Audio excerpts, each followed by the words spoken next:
let's switch gears and go to what barriers have you experienced when trying to speak up and advocate for yourselves or others, but then boom, you run into some kind of a barrier.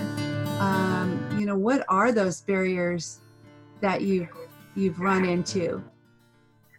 I was living in Boston, and I lived in the suburbs, and there was a commuter rail that went from my town straight into the center of Boston. And I would take it every morning. I was tutoring a young man in his math. He was a homeschool student, and I was tutoring in, I think it was ninth grade algebra.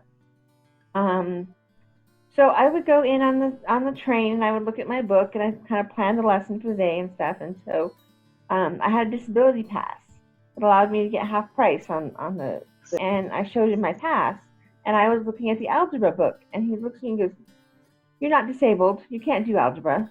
And I said, "No, I do have a disability, but I can still do algebra." And he's like, "No, you're not disabled if you can do algebra." And so I wrote to the newspaper in Boston, the Boston Globe, and got an editorial printed.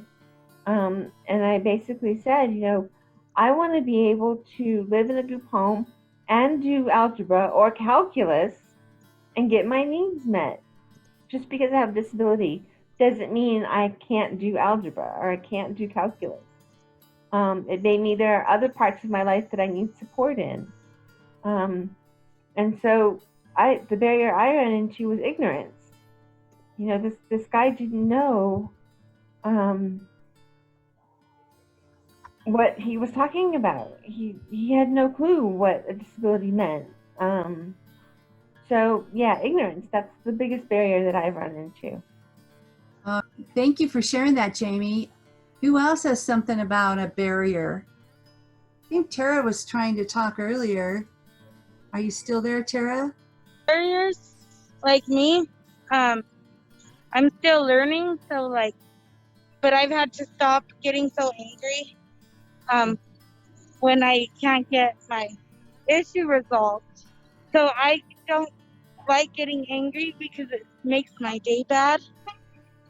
And so I've been dealing with learning how to communicate with people. I have to explain to people why communication is important to me. Communication needs to be available for people. I feel that that's very important. And that's the barrier that people don't seem to understand, that some people need better communication.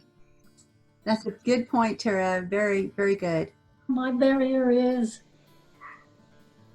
if people are talking to me and I don't understand them, I say, "Can you repeat it?" And if they don't want to repeat it, I say, "Well, we need to either write it down, text, or do a phone call or a Zoom, and just let me understand where you're coming from and where I'm coming from, and maybe we can meet in the middle." Nice. I have a hard time being understood when I speak. I also have a hard time understanding others that are speaking to me. I have trouble staying on topic when giving information to someone. I do not know how to speak up in situations where I feel like I'm excluded or not being treated like a team player. Some of the ways that I break down the barriers is I make sure I take a moment to think about what I want to say and make sure that I'm in an environment without a lot of background noise. I also slow down and enunciate each word clearly.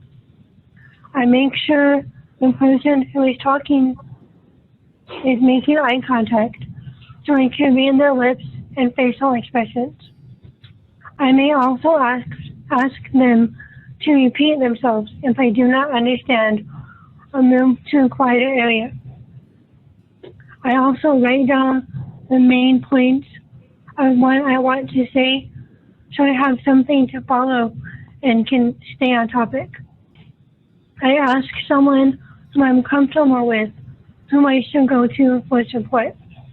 I make a plan of what I'm going to say and also practice my script with someone I'm comfortable with. Thank you. Those are all very, very good points, Amelia. Okay, what we're going to do is the last question.